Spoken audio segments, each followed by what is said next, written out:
ধনেপাতার সেই সেন্ট বেরিয়েছে না।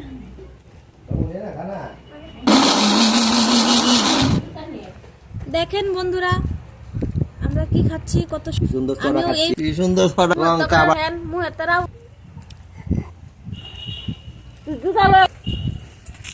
ওইটা কি বাহ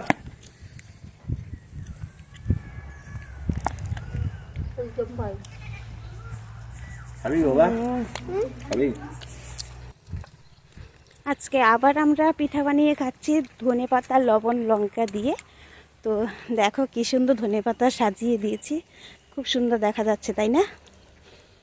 তো তোমরাও বাড়িতে বানিয়ে খেও। আমার তো এরকমভাবে বানিয়ে খেতে খুবই ভালো লাগে। তোমাদের কার কেমন লাগে আমাকে কিন্তু জানাবে কমেন্ট করে, ঠিক আছে? আর ভিডিওটা যদি ভালো লেগে থাকে তাহলে লাইক করে দিও। টাটা।